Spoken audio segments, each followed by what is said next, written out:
सुप्तेषु जागृति य एष सुप्तेषु जागृति कामं कामं कामं कामपुरुषो पुरुषो निर्मिमाणः निर्मिमाणः तदेव शुक्रं तद्ब्रह्मा तद्ब्रह्मा तदेवामृतमुच्यते तस्मिन् लोकः शतः सर्वे तदूनात्यपि कश्चन एतद्द्वैता एतद्द्वैता एतद्द्वैता एतद्द्वैता एतद्द्वैता एतद्द्वैता.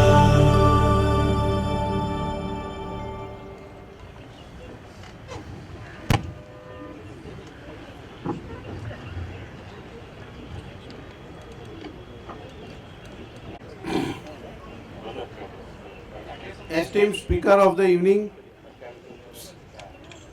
CA Saurabh Suparkar,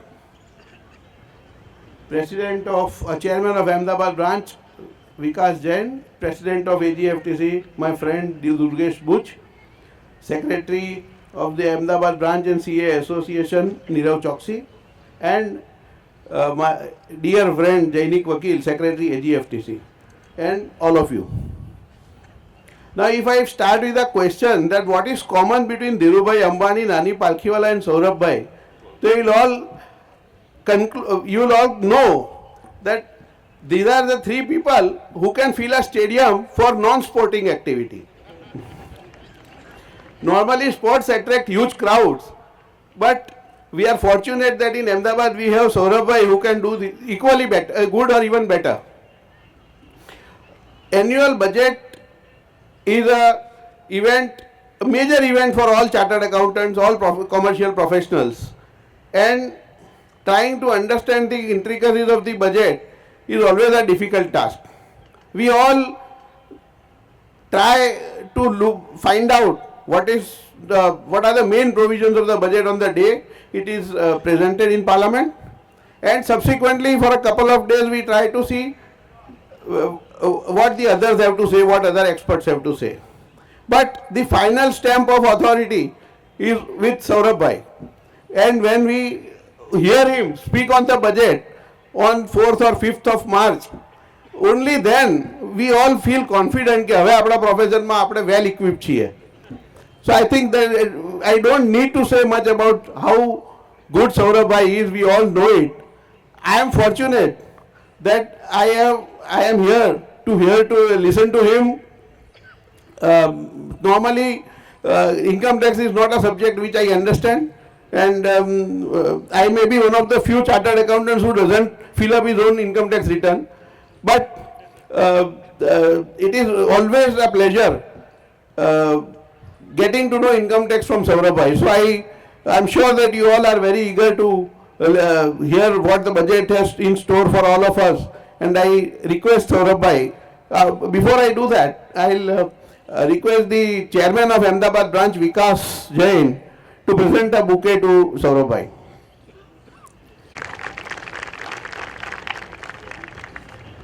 And to complete the formality, I'll request the team of AGFTC, Durgesh Buch and Jainik Vakil to present a memento.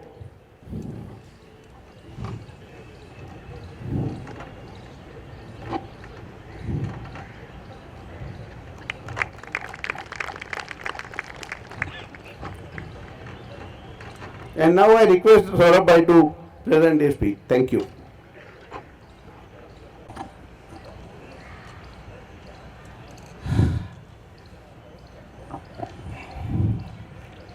Presidents and chairmen of three sister organizations and friends, I am happy to be here this evening to share some of my thoughts on the Finance Bill 2016. Yamal Bhai said that he may not be good in tax law because he is not filing his return of income. By that definition, even I should not be good in tax law because I also don't file my return of income. My friend Praveen Bhai has been doing that for years together. So I should be sitting there and Praveen Bhai should be sitting here, because if he files my return of income, then he's supposed to be no better than me. Be that as it may.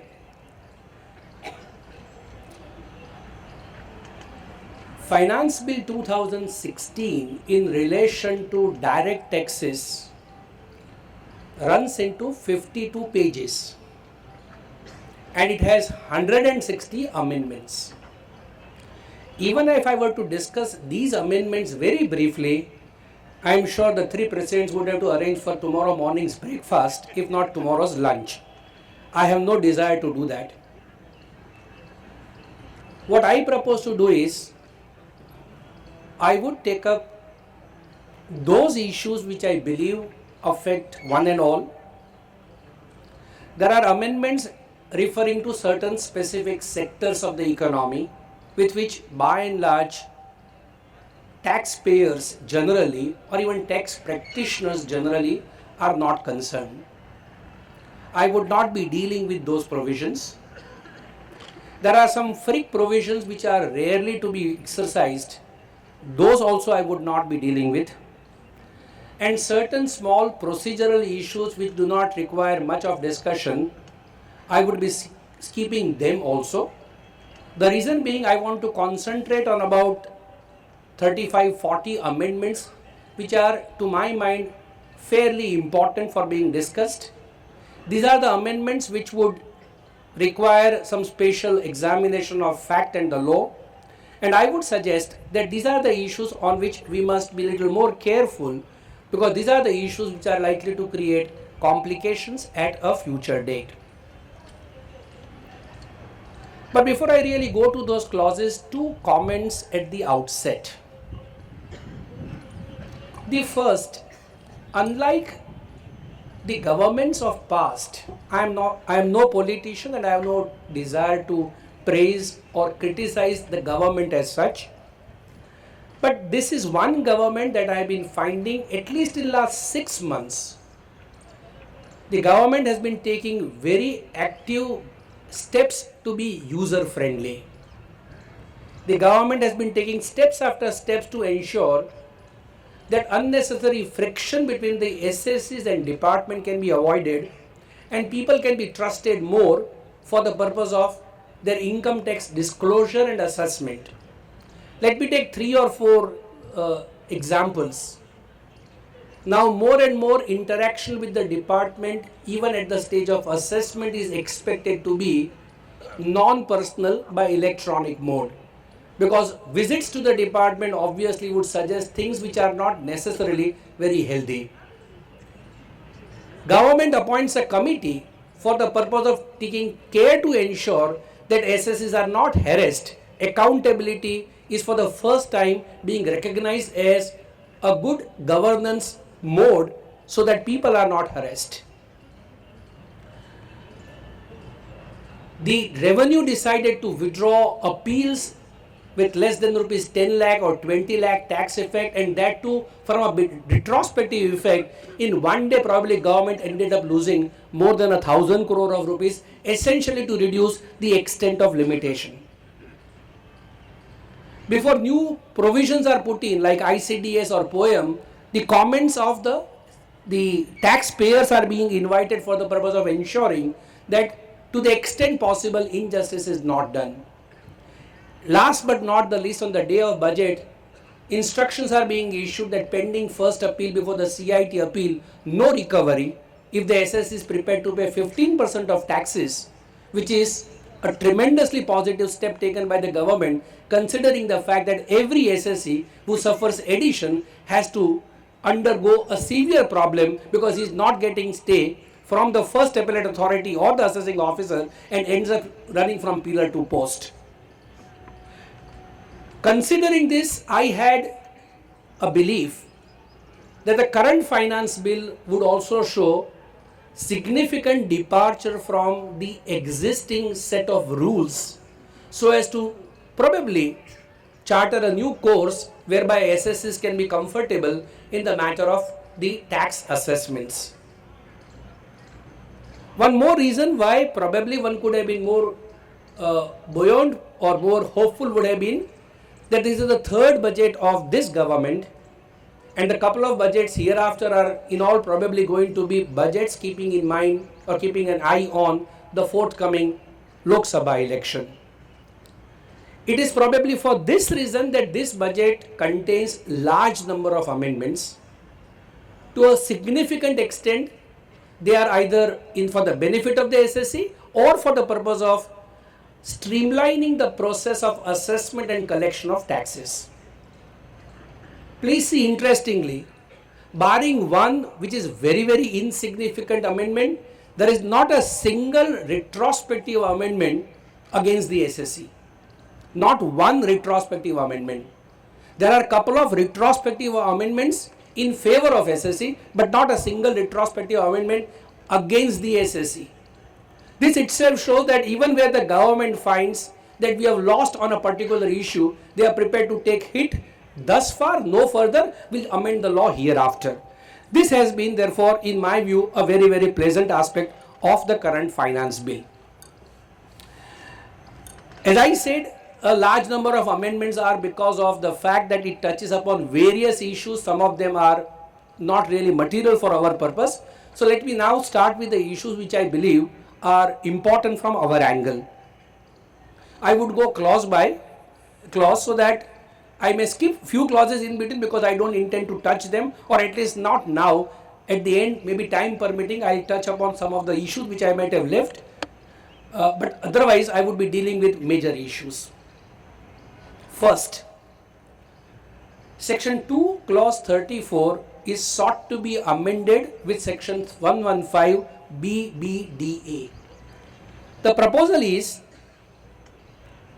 dividend income in case of individual HUF would now be taxable, so also firm would now be taxable if you are a resident in India, and dividend that you will receive from a company would be in excess of rupees 10 lakh per annum. Today, as the law stands, all of us are aware, under Section 1034, dividend income is totally exempt.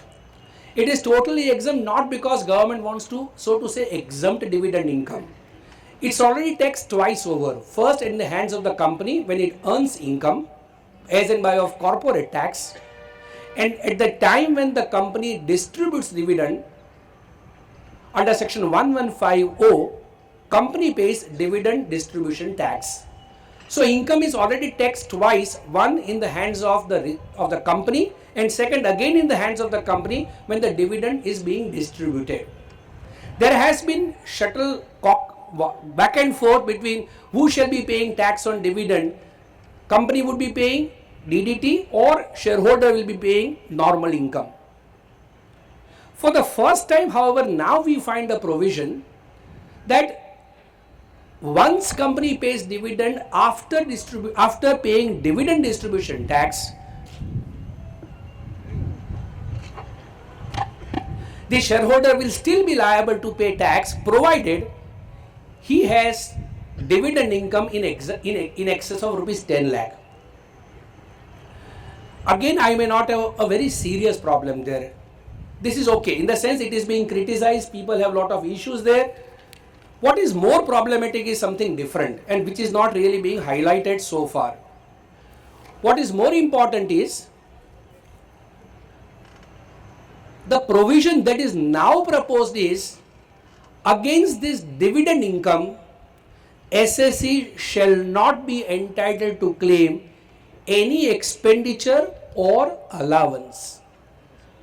Now please mark, if my income is exempt, expenditure that I may incur for the purpose of earning exempt income may not be allowable, that is understandable. But now you say income is taxable. And at the same time you say expenditure incurred for the purpose of earning taxable income will not be allowed. Take a situation like this. I borrow rupees 1 crore, I pay interest of rupees 10 lakh, I earn dividend income of rupees 12 lakh, my net income is rupees 2 lakh, I would be told that 12 lakh will be taxable, 10 lakh will not be allowed. The matter doesn't stop here. It goes a step forward. Not only no expenditure will be allowed, no allowance will be allowed, no set off of loss under any head would be allowed. Which would mean, take the very example that I took, I have dividend income of 12 lakh, I have expenditure to earn dividend income of rupees 10 lakh, I have income of rupees 2 lakh, I have business loss of 5 lakh of rupees. I would in normal circumstances say my income is 2 lakh from dividend, I have business loss of rupees 5 lakh, I will set off. Now the proposal says you shall be paying tax on the gross dividend income without setting off the expenditure incurred for the purpose of earning that income, plus without setting off the loss that you have suffered. Therefore, it is being kept aside on a separate basis, and on that gross basis you are collecting tax. To my mind, there is no justification for not allowing expenditure or not allowing set off of loss. If you want to make it taxable, please make it. It's entirely the prerogative of the government to say we will tax or we will not tax a receipt. But to say we will tax it and we will not give allowance of an expenditure or loss appears to be, in my view, extremely unfair on the part of the government. The provision applies only to individuals, HUFs and firms. One may probably think of, not that I am suggesting, AOPs are not covered, BOIs are not covered, trust, 2 car GJ1HS6549 and GJ9M2125, they are hampering the traffic. So please remove the car from that place so that, yes, otherwise it would be towed away. Yes, please. no issue. So AOPs and BOIs, if they hold investment, they will not have to suffer this. So far as trust is concerned, in all probability they will have to suffer this, because the status of a trust is that of a trustee, and therefore in all probability the trust would be taken to be individual, and therefore trust will not get the benefit, but AOPs and BOIs may still get the benefit. Keep apart that issue. The fundamental issue is, how would you be able to now avoid paying tax on dividend income, which is required to be taxed on a gross basis. Next, to be very brief, I don't want to get into greater details. Some of the exemption provisions are sought to be withdrawn. The government says that we want to reduce the rate of tax, but even today the effective rate of tax is fairly low, because large number of companies take advantage of one or another exemption provision. Therefore, it is good for the companies which enjoy exemption, because they effectively pay much lesser rate of tax. In order therefore to put everyone at level playing field, and probably in order to reduce the rate of tax from 30% to 25% at the end of 4 years, now section 10AA, special economic zone, the benefit will be withdrawn from 31st of March 2021. 80IA 4, infrastructure, section 30, that is being withdrawn, though it is being substituted by section 35D. When I will go there, we'll go there into greater detail. Developer of an SEZ under section 80IAB, that benefit is being withdrawn from assessment as 1718. 80IB 9, oil drilling activity, that is also being withdrawn from assessment as 1718. So to that extent, the benefits of exemptions would be reduced or curtailed. Going to the next provision, in the year 2003, an amendment was proposed to section 28, whereby non-compete fee received from a business was held to be a revenue receipt. However, the language of the section was non-compete fee received in relation to a business. An argument was being canvassed, and that was accepted at some corners, that business for this purpose would not include profession, because the head separately deals with business and profession, and therefore non-compete fee received by a professional for agreeing to give up a profession will still not be covered under section 28(5)(a). It will be a capital receipt or a capital gain. In order to bring an end to that controversy, now the law is being amended so as to include in section 28(5)(a) even profession, so that now non-compete fee received by a businessman or a non-compete fee received by a professionals, both would be subjected to tax as normal income under section 28(5)(a). Two amendments are proposed in relation to depreciation. One, today we have maximum rate of depreciation going as high as 80%. Now the law that is proposed is that we will have maximum rate of depreciation not in excess of 40%, a significant reduction in the depreciation rate. Therefore, those industries like windmill turbine generators, those industries which thrive on the fact that their products carry a very high rate of depreciation and are easily sellable in the markets like windmills, because buyers are essentially interested in getting a tax shelter rather than generating electricity, they would now have a problem because the purchaser of a windmill would not be entitled to depreciation in excess of 40%. The new rates would apply even in relation to old block. So it is not as if hereafter what you acquire and install or put to use will suffer lower rate of depreciation. Even an existing block will now be restructured so as to carry a lower rate of depreciation, and therefore to that extent those SSs who have a depreciation shield may have to think twice for the purpose of again ensuring that they have some another shield by which they can save the amount of taxes. There was some confusion about the year from which this amendment will be brought into play. That is because there is some loose language used at some place.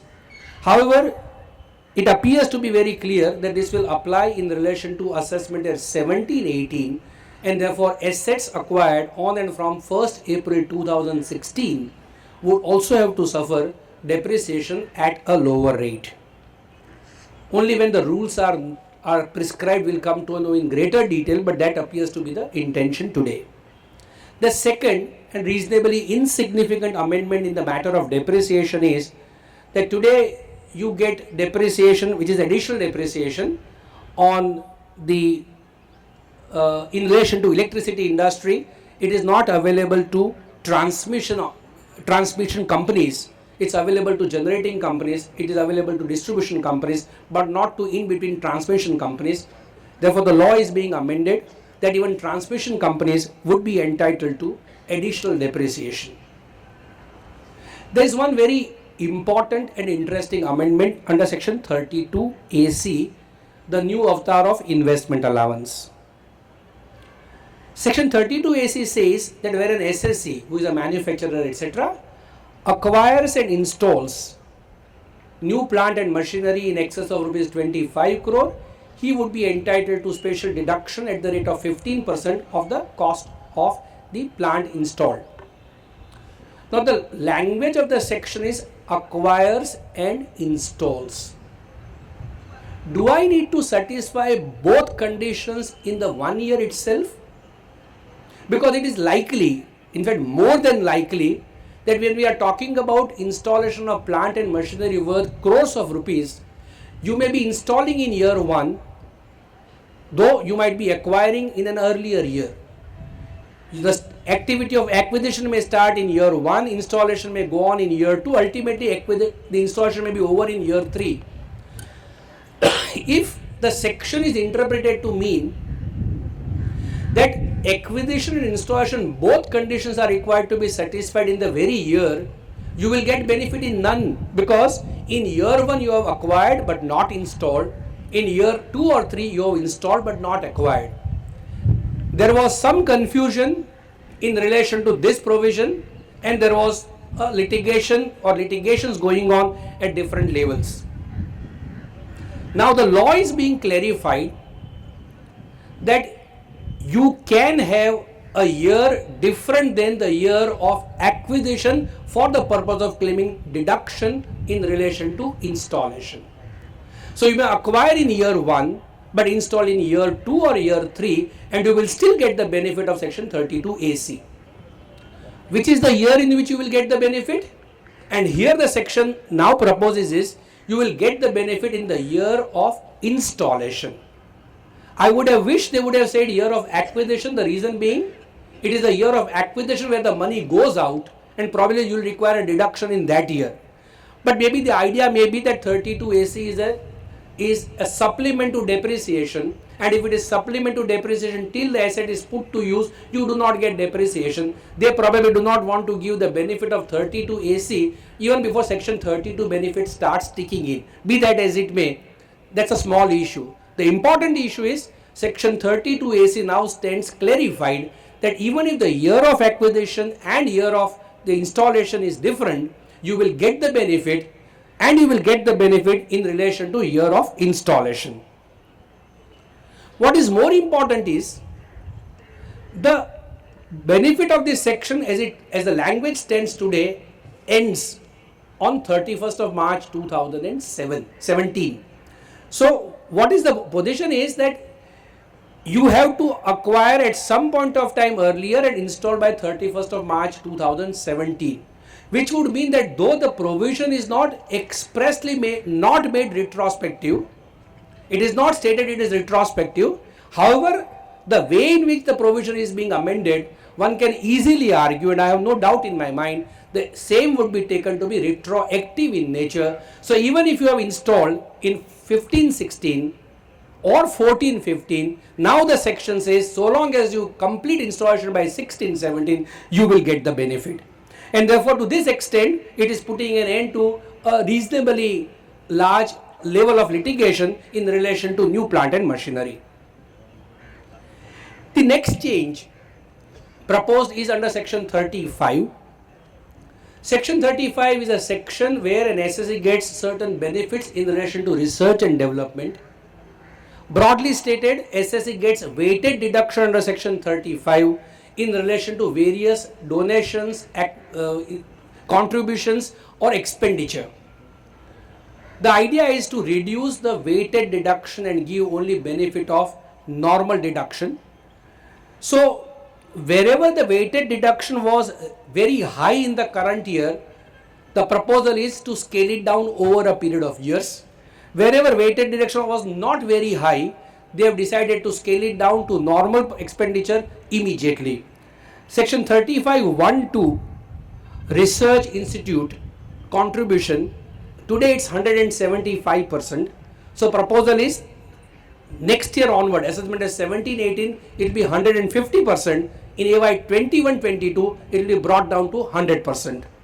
Similarly, contribution to universities 35(2)AA, which is 200% today, or contribution or expenditure in relation to in-house research 35(2)AB, which is 200% today, from next year it will be 150%, and assessment at 21-22 it will be 100%. However, section 35(1) clause 2A or 35(1) clause 3 contribution to research companies, which is 125% today, will from next year itself be 100%. In other words, now we are not entitled to get weighted deduction, at least if not immediately, for the years hereafter in relation to scientific research. I said something about section 80IA infrastructure facility benefit being withdrawn. It is being withdrawn under section 80IA4 and it is now placed at par under section 35AD. All of us are aware that section 35AD is the section where in relation to certain specified businesses, the very cost of the business, including immovable property, plant, machinery, everything is being allowed to you as a deduction. Idea is now in relation to infrastructure facilities, which are the facilities for construction of road, bridge, dam, etc. The conditions which are there under section 80IA4 are being repeated over here. Therefore, the same condition, you should be a company You should have entered into a contract with government or semi-government corporation. You should be putting up new project, etc. You should not be acting as a developer. You should not be acting as a contractor. You should be developer. Subject to all these conditions now, in relation to infrastructure project, no benefit under section 80 IA 4, but benefit only under section 35 AD. Whether it is more or less, it will depend upon the kind of activity. But if infrastructure projects do not have significant investment in plant and machinery, if they have significant income as compared to the investment, they would lose, because 35 AD is investment based, 80 IA was income based. Therefore, to some SSCs it may be beneficial, to some it may not be beneficial. Section 36(1) contains various deductions admissible to different kinds of SSCs. Now, so far as banks are concerned or certain financial institutions are concerned, in order to take care of the bad debt provision, there is a flat deduction at 5% of their gross total income. This deduction is now being extended to a non-banking finance company, NBFC, registered with Reserve Bank of India. This to NBFC industry is, to my mind, a very great boon, because you get 5% of your gross total income straight away as deduction without being required to do anything except to pass an accounting entry of bad debt provision. Couple of amendments are there in relation to accounts, audit and presumptive taxation. There is some mismatch also, to which also I will make a reference. Today as the law stands, if your business activity and turnover exceeds rupees 10 lakhs, you have to maintain books of accounts. You also are entitled to the benefit of presumptive tax if your turnover does not exceed rupees 1 crore and you are prepared to pay tax at 8%. Now what is being proposed is, one, the limit of rupees 1 crore is being enhanced to rupees 2 crore, which would mean that if your turnover is up to rupees 2 crore, you are entitled to go for presumptive taxation. You are entitled to say, my income is 8% of turnover and be done with this. Once you are going for presumptive taxation, there is no need for you to maintain accounts, much less to get account audited. The mismatch is, even though the financial ceiling for the purpose of 44 AD presumptive tax has gone up, the tax audit ceiling has still been maintained. So it may appear, if you look at the tax audit requirement, it may be that SSC may have to maintain books of account and get it audited. Though SSC is otherwise not required to maintain books of account under section 44 AD, I am sure by the time bill is made an act, they will have to correct this anomaly. But it is not necessarily that we have to be very happy with enhancement of ceiling in case of partnership firms. There is a catch. Today if you go for presumptive tax, if you take 8% of turnover as your income, after you take 8%, you are entitled to deduct interest to partners and remuneration to partner as an allowable expenditure, and on the balance you are required to pay the tax. Now the amendment is, yes, 1 crore goes to 2 crore. Let's say therefore somebody says my turnover is 1.5 crore of rupees. At 8% presumed income is 12 lakh of rupees. The firm would not be entitled to deduct any remuneration to partners or any interest to partner on the amount of rupees 12 lakhs. Which means on this 12 lakh of rupees, the firm would have to pay tax without any deduction whatsoever. The earlier provision that all expenses are deemed to have been allowed, depreciation is deemed to have been allowed, that is being maintained. So the moment you apply 8%, the matter comes to an end. There is one more amendment which is also an interesting one. Probably the government wants to trust the people but also wants reciprocation of trust. What is the amendment? Today I have a right to say that I will go for presumptive tax for year 1. For year 2 I will not go for presumptive tax because my income is actually lower and I will prove income is lower.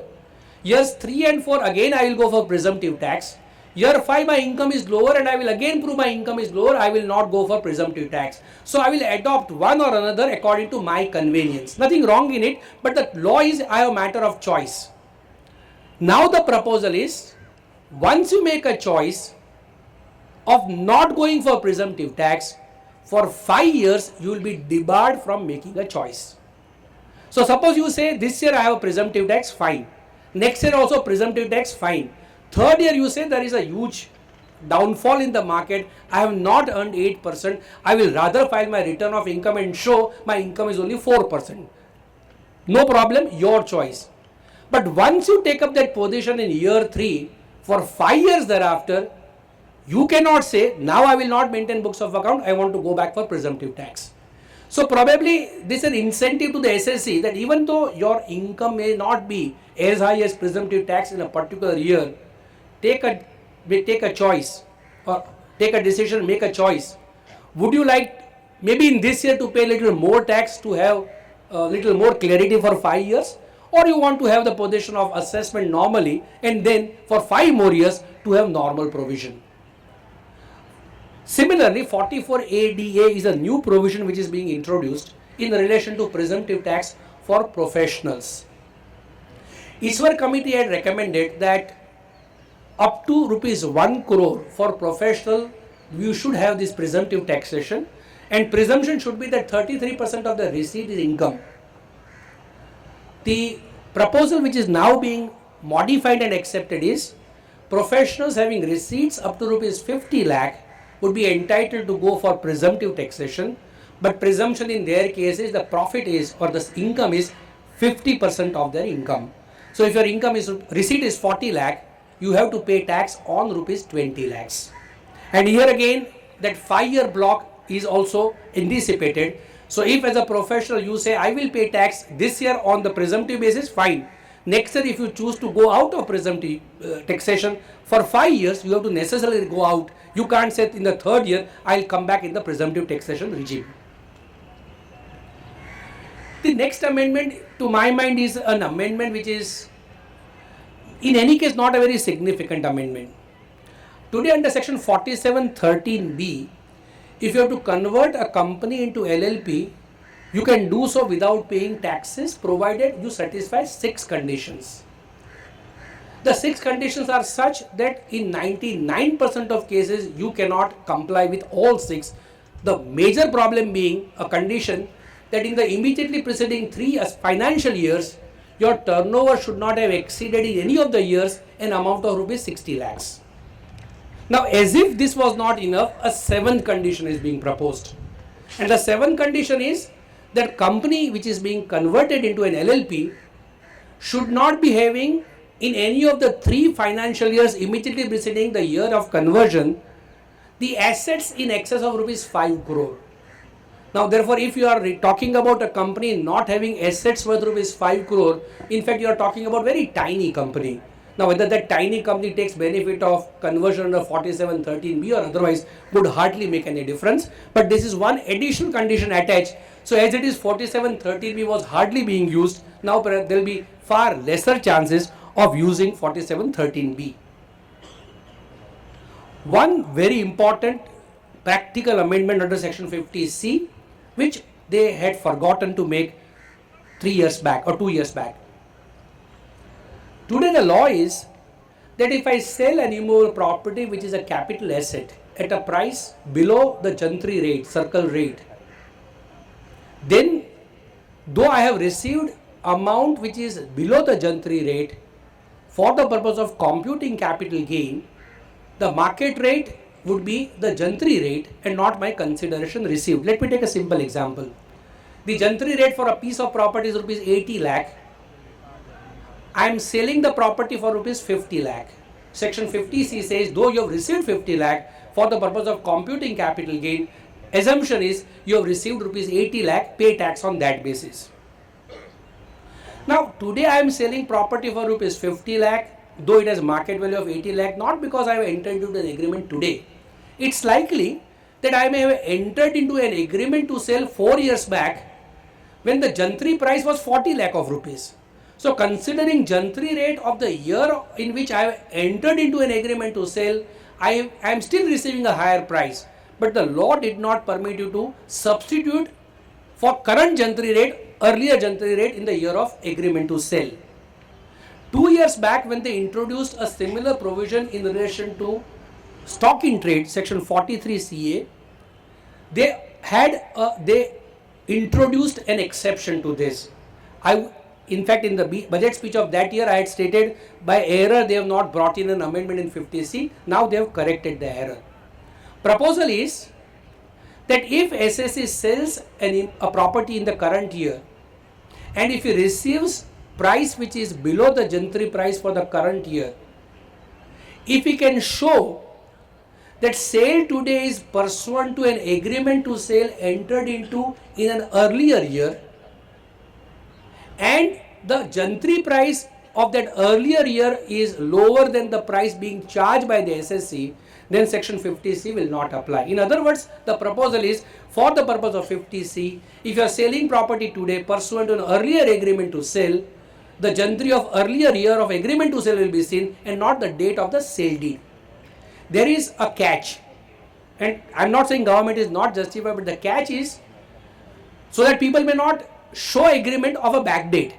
The catch is the agreement to sell on which you want to rely should, at the time when the agreement of sale was entered into, at that time or on or before that date agreement to sale, you should have received even a part of the consideration by account pay check or draft. So out of 80 lakh of rupees which I say, let's say 50 lakh of rupees which I have received in the current year, even if 50,000 rupees was received at the time of agreement to sell, I still have a right to go back to the agreement to sell. The problem of the drafting is, provided you have received on or before the date of execution of agreement to sell part of the consideration by account pay check or account pay bank draft. Take a case like this. We are in 2016. In 2012, this Banakat was entered into. At the time when the Banakat was entered into, I took cash of rupees 50,000. Next day, I took check of rupees 5 lakh.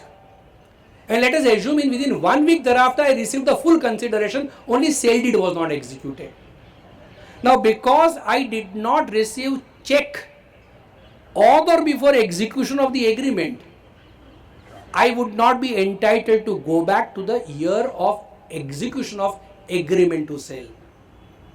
The section nowhere says if cash is followed by the first payment of check, you are entitled to go to the year of first payment of check. It says amount received on or before the date of agreement should be in account pay check or account pay bank draft. So in a given case, I am not saying in a large number of cases, maybe in 95% of the cases, problem is resolved. In 5% of cases, you may still have a problem because of this anomaly. A question might arise legitimately whether this provision is retrospective or prospective. If you look at the language, it is prospective.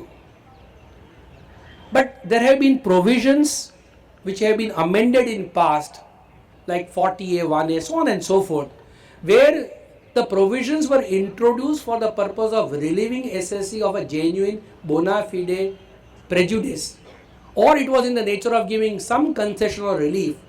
Courts have been taking a view that it should be read as retrospective in character. Therefore, I would not be surprised if revenue denies the benefit of this provision to a pending litigation of an earlier year, some court taking a view that benefit of this provision would be available even in relation to past assessment years. So therefore, to that extent, this is a very significant change proposed by the current finance bill. There was a proposal that we would be giving some concession to the new startup companies. Provision is being introduced. Now let us see as to whether it will really give and to what extent it will give the advantage. Before I go to provision, let me deal with a side provision so that you will appreciate the interesting or intricate part. A new section 54 GB is being introduced, under which, amendment is being made under section 54 GB, under which if you sell a residential house and proceeds of the residential house is being invested into the shares of a company which starts the new startup, then the capital gain on sale of house will be totally exempt. A very positive change. But what are the complications? So you sell a house, invest the consideration in new startup, don't pay tax. Now what's a startup? The provision is under section 80 IAC, a new provision, that any profit derived from a new startup, from a new eligible startup, would be totally exempt from out of the first 5 years of any 3 years. So profit derived from a new startup for 3 years out of first 5 years would be totally exempt. Conditions are standard. Couple of conditions are standard. It should be new company, it should be a new startup, it should not have old plant and machinery. Now comes two problems. One, what is eligible business? Eligible business is defined by saying, and I'll read the definition, a company which is engaged in innovation, development, deployment, commercialization of new product, process or service driven by technology or intellectual property. Again, I have no issue, it's a very comprehensive one.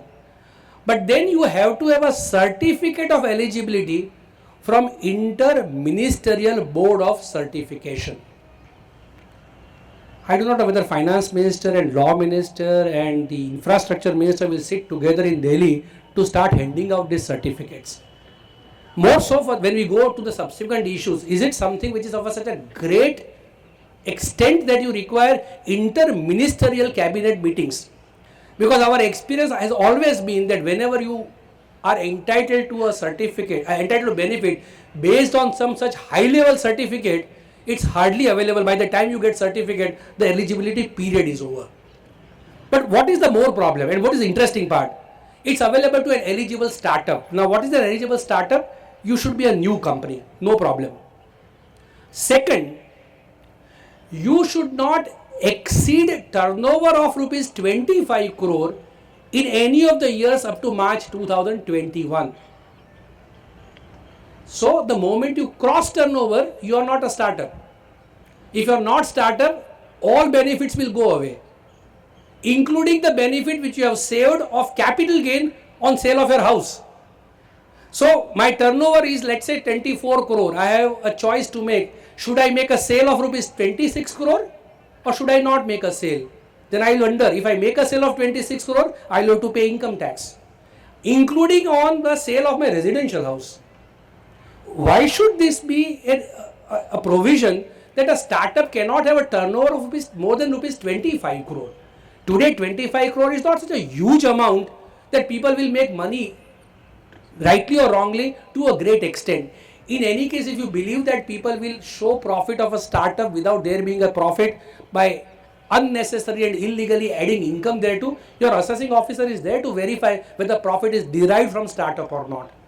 The moment you put a ceiling, financial ceiling of turnover of rupees 25 crore, you are ensuring that startup remains a tiny one. If you want startups to come up, why do you say startup will be startup and will remain startup for 5 years? Why can it not grow? But the mindset is, the moment you grow, you will have to give up the benefit, including benefits which you got when you sold away your house. To my mind, this is something which is completely illogical to say startup cannot have turnover in excess of rupees 25 crore. Be that as it may, this is one provision which we have to our advantage. To what extent we take advantage is a slightly different issue.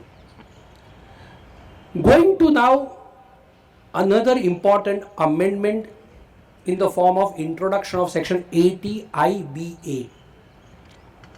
We had for years together section 80 IB 10. Profit of a developer of a housing project was totally exempt. However, 80 IB 10 came to an end on 31st of March 2008. Real estate sector is doing, to say the least, not very happily. You needed a significant push to that sector. Apart from the real estate sector not doing well, you also need to have houses for the benefit of poor and middle class society. So with this end in view, now we have section 80 IBA. It's almost 80 IB 10 in a new avatar with minor modification. We'll see the condition and we'll see the modification. The first condition is the housing project should have been approved between 1st April 2016 and 31st of March 2019. So you have 3 years period to do this business. Project should be completed within 3 years from the year in which you have got the approval. There was some controversy under 80 IB 10 whether when the project is not fully approved and SSC has taken part BU, can he take advantage in relation to part BU, the benefit of 80 IB 10? Courts had taken a view, you get advantage to the extent of part BU. Now the section is very clear. The project as a whole shall satisfy the condition. So you must receive BU for the whole project. Either you have the whole or you don't have the whole. Either you get the benefit or you will not get the benefit. There is no proration or pro rata benefit available to you. The third condition is the total area where you have put up shops and commercial establishment shall not exceed 3% of the constructed area. The same condition with which we were living at the time when 80 IB 10 came to an end. Fourth, size of the plot has now gone down. In order to be eligible, the plot size should be at least 1000 square meter, 1000 or more, Bombay, Delhi, Calcutta or Madras, or 25 kilometers surrounding those metropolis, or in rest of the country it should be at least 2000 square meter or more. The size of the residential house has come down. Earlier you would take the benefit of 80 IB 10 if the house is up to 1000 square feet in metropolis or 1500 square feet elsewhere. Now the house cannot be in excess of 30 square meter in Bombay, Delhi, Calcutta, Madras, or 60 square meter in rest of the country. So you essentially will have to go to very, very small houses, 30 square meter or 60 square meter. How do you compute square meter? Built up, super built up, carpet area. When the builders sell us the flat, they always sell us by super built up. But when it came to income tax department, they said for this benefit, take carpet area, because then you can take benefit on the larger flats. The definition is almost the same. The benefit, the computation will be on the basis of built up and not super built up, not the carpet area. The condition that the developer should give not more than one house to one allottee, his spouse and his minor children is being maintained. There has been a serious problem about excess FSI. Gujarat High Court has taken a view against the SSC. Matter is pending in the Supreme Court. Now the law is very clear. In order to be eligible to take benefit, the developer should have utilized not less than permissible FSI in metropolis and not less than 80% of FSI in rest of the country. So if your project uses less than the prescribed FSI, you are wholly ineligible. And not that profit on sale of FSI will be taxable, you are ineligible wholly. You have to maintain separate books of account, that's fine. And it is expressly stated that if you are a contractor, you will not get the benefit. In order to get the benefit, you should be a developer. And look at the creative minds of the legislators or the draftsmen of the law. I am sure somebody must have argued to the extent, and that's why they are putting this definition. Now a residential house is defined. If you pass through someone's living room to go to your house, yours is not an independent house. I am sure somebody must have argued that my house is an independent house, but I am passing through my son's flat, major son's flat, but I have a right to pass through my major son's flat. Therefore, look at the definition. A residential house is an independent house with separate facilities for living, cooking and sanitary requirement, distinctly separated from other unit within the building, directly accessible from outer door or through an interior door in a shared hallway and not by walking through the living space of another household. What an interesting definition. If you are going through the living space of another person, yours is not a separate house. I am sure must be the brainchild of some expert somewhere to argue to the contrary, and they do not want this fertile litigation. So now even residential unit is defined. I believe that this is one provision which should be giving some fillip, some boost to the housing sector, and to a certain extent now new residential houses, at least for the middle and lower middle class people, should come up. Section 80 JJAA, which is a concession available to SSCs for the purpose of employing new employees, is now being extended. I am not going in greater detail except to say this: benefit is available only for even for the new business in year 1, because otherwise the section was the year in which you increase the number of employees, you get the benefit. So in year 1 you will not get the benefit. Now you will get it even in year 1. Benefit is also available to a non-corporate entity. I now go to amendment in section 115BA. A new provision introduced for the purpose of giving concessional rate of tax to companies.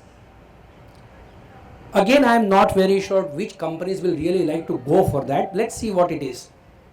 Now, as we are aware, the rate of tax that a company has to suffer is 30%. But under section 115BA, now the provision is that if you are a domestic company and if you satisfy some of the conditions, you will be required to pay tax not at normal rate but at a lower rate of 25%. Now what are the conditions? 1, you are registered on or after 1st April 2016. 2, you are manufacturing or producing article or thing. This is okay. But 3rd and 4th conditions are very important. If you want to take advantage of lower rate of tax, you should not be claiming any exemption under section 10AA, 32AC. You are a manufacturer only, then you will get the benefit, but 32AC you will not take. 32(1)(2) additional depreciation, section 35 weighted deduction, apart from any other section, any deduction under chapter 6A. So if you are prepared to give up all privileges and concessions which are available to you, then you will be entitled to be taxed at 25%. So you will have to take a call as to whether you want to take benefits and concession and be prepared to be taxed at a higher rate, or are you prepared to give up the concessions and be prepared to be taxed at a lower rate. I do not believe that large number of companies may be in a position to give up the advantage, because it also says you will not get the benefit of set off of loss of any of the earlier year in this business. It is deemed to have been lost, and you are only entitled to normal depreciation which is deemed to have been granted to you. So to my mind, though a benefit is being conferred, considering the conditions attached to it, may not be that large number of companies may be entitled to this benefit. If you are originator and developer of a patent, now we have section 115BBF, under which income by way of royalty that you may get on the patent developed and registered by you in India will be taxed at a flat rate of 10%. You will get no deduction for expenditure, but the rate of tax will be 10 flat. This is including the amount that you might receive as a lump sum consideration. So if I am a person who has developed, let's say, some patent which is of huge importance, and if I sell away the patent for rupees 10 crore lump sum, I am liable to pay tax only of rupees 1 crore, 10% flat.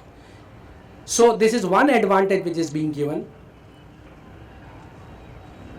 Whether and to what extent the benefit will be available would be a matter of only time to say. Essentially, pharma sector, where some of our companies are doing very well, and some engineering companies may be entitled to take benefit of this. Individuals, firms, etc. may not really be entitled to get this, because it may be very difficult to get patents developed and registered on an individual basis. Section 115JB deals with MET. 3 amendments are being proposed. One, what we discussed just herein before, namely income in relation to sale of patent. That patent income will be taxed at a lower rate normally, and it will also be excluded while computing MAT. So to that extent you don't pay MAT. Second, retrospective amendment to the benefit of SSEs, foreign companies will not be required to pay MET retrospectively from 1st April 2001. Some of us may remember, Justice A.P. Shah committee was appointed. A.P. Shah committee said there should be no MET. Government had accepted that suggestion. Now it is put in law, no MET in relation to foreign companies retrospectively from 1st April 2001, subject to conditions which are not really material. Third, units which are situated in international financial services sector, I am told GIFT, Gandhinagar is one such sector, it would have to pay tax on MET not at 18.5%, it will have to pay at 9%. That companies also, or that those SSEs are also exempt from dividend distribution tax under section 1150. There are amendments which are not very significant under section 115JB. If I am told what are the major issues or problems in the budget, the section which I intend to discuss now is one. There are two. This is one and another is penalty. Probably these two provisions themselves may continue if one has to hold a seminar. Probably they are both, each one of them individually, a seminar material. Therefore, I will be very brief. The government says that there are charitable trusts. Those charitable trusts at some point of time may have accumulated a lot of money, but because they were charities, they did not pay any tax on that money. Now that they are not a charity, in the year in which they cease to be a charity, they should be called upon to pay tax. I do not join an issue there, that is not really a problem. The way in which the amendment is being couched is something which is very important. The proposal is that in three situations, when a charitable trust ceases to be a charitable trust, then on the prescribed date, which I will come to, whatever are the assets of the charitable trust, on their market value, the trust shall have to pay tax at 30%. And this is only beginning, it will go a little further. Let's now understand what are the three situations.